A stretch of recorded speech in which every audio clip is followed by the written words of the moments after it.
చంద్రశేఖరరావు గారు ప్రతిపక్ష నాయకుడు అధ్యక్ష. ప్రతిపక్ష నాయకుడుగా ఇప్పటివరకు వారి శాసనసభకు వచ్చింది 2 సార్లు అధ్యక్ష. వారికి పోయిన డిసెంబర్ 23 నుంచి ఇప్పటి వరకు వారికి ఇచ్చిన జీతం అధ్యక్ష 57,84,124 రూపాయలు అధ్యక్ష. శాసనసభ్యుడిగా ప్రతిపక్ష నాయకుడిగా డిసెంబర్ 1, 2023 నుంచి ఫిబ్రవరి 28, 2025 వరకు ఈ దాదాపుగా 15 నెలలలో వాళ్ళు తీసుకున్న ప్రభుత్వం సొమ్ము, జీత భత్యాలు, శాసనసభ్యులు కూడా ప్రభుత్వ ఉద్యోగ అధ్యక్ష. తమకు తెలుసు కదా, సుప్రీంకోర్టు తీర్పు ఇచ్చింది. వారు 57,84,124 రూపాయలు జీత భత్యాలు తీసుకున్నారు అధ్యక్ష. 2 సార్లు ఇక్కడికి వచ్చింది, ఇప్పటి వరకు ఎక్కడికి వెళ్ళలేదు అధ్యక్ష. ప్రభుత్వ జీత భత్యాలు తీసుకొని ప్రజల్ని గాలికి వదిలేసి తెలంగాణ రాష్ట్రాన్ని కర్మకు వదిలేసిన ప్రధాన ప్రతిపక్ష నాయకుడు ఈరోజు వాళ్ళను ఇట్లా తయారు చేసి రేబీస్ వ్యాక్సిన్ రియాక్షన్ వచ్చినట్టుగా వాళ్ళు వ్యవహరిస్తుంటే ఏం చెప్పాలి అధ్యక్ష? ఇక సెక్యూరిటీలు ఇవన్నీ మళ్ళీ అది సపరేట్గా నేను చెప్పదలుచుకున్న, వాటి జోలికి వెళ్ళదలుచుకోలేదు. సరే, కుటుంబ సభ్యుల వల్ల ఆయన ప్రాణ ప్రమాదం ఉంది కాబట్టి ఆయన సెక్యూరిటీ పెట్టుకున్నాడు. సరే, అది సహజం, అందుకే ఆయన దూరంగా ఉంటున్నాడు వాళ్ళకు, చుట్టూతా పోలీసు పహారాల మధ్య అధ్యక్ష. సరే, అది వారి సమస్య అనుకోండి, నేను దాని జోలికి వెళ్ళదలుచుకోలేదు. సో ఈరోజు ఎస్ఎల్బిసి పూర్తి చేసి ఉంటే నల్గొండ కష్టాలు తీరు ఉండేటివి కదా, డిండి ప్రాజెక్టు పూర్తి చేసి ఉంటే నల్గొండ కష్టాలు తీరు ఉండేటివి కదా, మా పాలమూరు రంగారెడ్డి ఎత్తిపోతల ప్రాజెక్టు ఈరోజు జూరాల నుంచి నీళ్లు తీసుకుని ఉంటే రాయలసీమ నీళ్లు దొంగిలించే అవకాశం ఉండకపోతుండే కదా అధ్యక్ష. ఈరోజు కృష్ణా నదిలో మొత్తం ప్రాజెక్టుల మీద వివరాలు తీయండి అధ్యక్ష. ఎవరి హయంలో ప్రారంభమైనాయి, ఎవరి హయంలో పూర్తయినాయి, ఎవరు అన్యాయం చేసిండ్రు. పెద్దలు చంద్రశేఖరరావు గారిని రమ్మని ఉండే అధ్యక్ష, తమరైన వ్యక్తిగతంగా మాట్లాడండి. వారు ఏ రోజు వస్తారో వారి సభలో ఉన్నప్పుడే కృష్ణానది జలాల మీద చర్చ పెడతాము. ఈ చర్చలో ఒకవేళ మా తప్పు ఏదైనా ఉందని నిరూపిస్తే సభా సాక్షిగా చంద్రశేఖరరావు గారికి, బీఆర్ఎస్ నాయకులకు నేను క్షమాపణ చెప్తా అధ్యక్ష. ఇది నా సవాల్ అధ్యక్ష చంద్రశేఖరరావు గారికి. సవినయంగా నేను చంద్రశేఖరరావు గారికి సవాలు విసురుతున్న, కృష్ణా పరివాహక ప్రాంతంలో కృష్ణానది జలాలలో ఈరోజు తెలంగాణకు శాశ్వతంగా అన్యాయం జరిగింది చంద్రశేఖరరావు గారి హయంలో, లెక్కలతో సహా నిరూపించడానికి నేను, మా మంత్రి ఉత్తమ్ కుమార్ రెడ్డి గారు సిద్ధంగా ఉన్నాం అధ్యక్ష. వాళ్ళ సంతకాలు పెట్టొచ్చి వాళ్ళ అఫిడవిట్లు వేసి రాయలసీమ లిఫ్ట్ ఇరిగేషన్ ప్రారంభించి 2020లో ఆంధ్రప్రదేశ్ ముఖ్యమంత్రి జగన్మోహన్ రెడ్డి గారిని ప్రగతి భవన్కు పిలిపించి పంచపక్ష ప్రమాణాలు పెట్టి రాయలసీమ లిఫ్ట్ ఇరిగేషన్ జీవో మొత్తం రాయలసీమలో ఈరోజు పోతిరెడ్డిపాడు కావచ్చు, మాల్యాల కావచ్చు, లేకపోతే ముచ్చుమరి కావచ్చు, రాయలసీమ లిఫ్ట్ ఇరిగేషన్ కావచ్చు, ఇవన్నీ కలిసి శ్రీశైలం బ్యాక్ వాటర్స్ నుంచి పర్ డే 10 టీఎంసీ, ప్రతిరోజు 10 టీఎంసీలు, 60 రోజులు మనకు వర్షాలు వచ్చినప్పుడు ఉంటే 600 టీఎంసీలు వెనుక నుంచి వెనకల్నే రాత్రికి రాత్రే తరలించకపోవడానికి ఇవాళ ప్రాజెక్టులు పూర్తయినాయి. 2014 నుంచి 2023 డిసెంబర్ వరకు చంద్రశేఖరరావు గారు ముఖ్యమంత్రిగా సాగునీటి పారుదల శాఖ మంత్రిగా ఉన్నప్పుడు తెలంగాణ రాష్ట్రానికి అన్యాయం చేసింది అధ్యక్ష.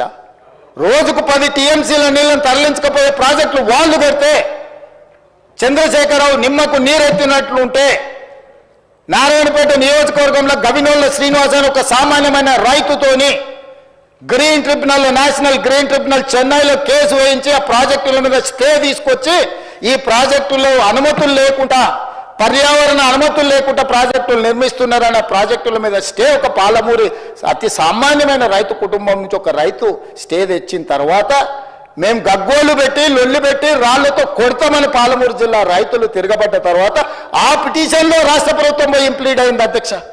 ఇది ఎక్కడ చూద్దాం అధ్యక్ష?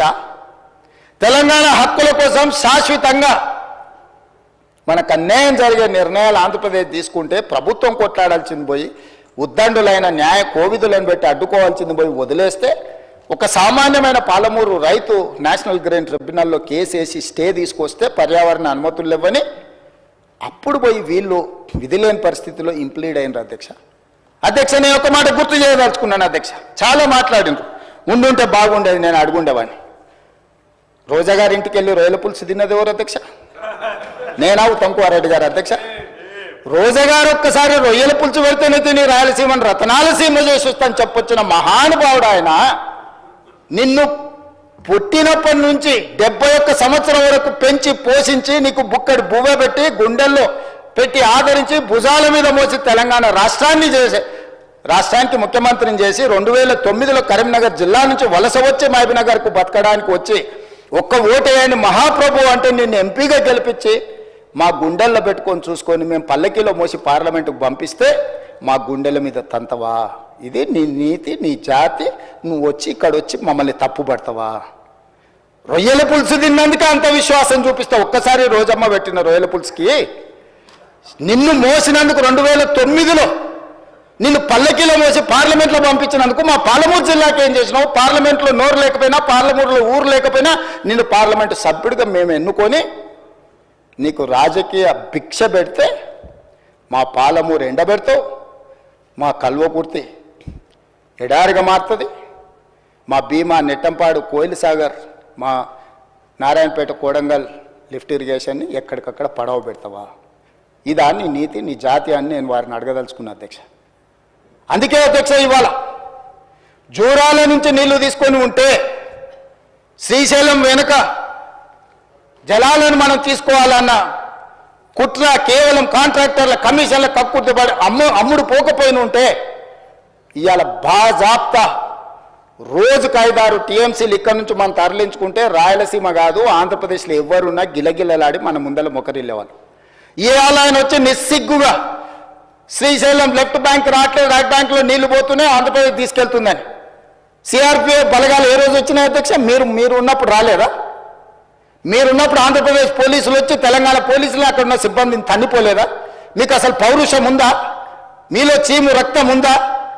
ఆంధ్రప్రదేశ్ నుంచి పోలీస్ సిబ్బంది వచ్చి తెలంగాణ సిబ్బందిని తన్నిపోతే కూడా సిగ్గు లేకుండా ఫామ్ హౌస్లో పండుకున్న మీరు ముఖ్యమంత్రి, మీరు ప్రభుత్వం ఉన్నప్పుడు సిఆర్పిఎఫ్ బలగాలు తిష్ట వేస్తే నాగార్జున సాగర్ ప్రాజెక్టు మీద మన్ను తిన్న పాముల్లాగా ఉన్న మీరు ఈరోజు మమ్మల్ని తప్పుపట్టి మీరు చేసిన పాపాలు అన్నిటిని మా నెత్తి మీద నెట్టేసి నోరు ఉంది కదా అని వాగి మమ్మల్ని తప్పుపట్టాలనుకుంటున్నారా? ఇదేనా మీ 10 ఏళ్ల అనుభవం? ఈ అనుభవంతోనేనా మీరు మమ్మల్ని అందరినీ ప్రజల్ని మోసం చేసినట్టు సభలో కూడా సభను తప్పుదోవ పట్టించాలని ఆలోచన చేసేదాన్ని నేను అడుగుతున్నా అధ్యక్ష. అందుకే ఈరోజు ఈ ప్రాజెక్టులను పూర్తి చేయాలి యుద్ధ ప్రాతిపదికన.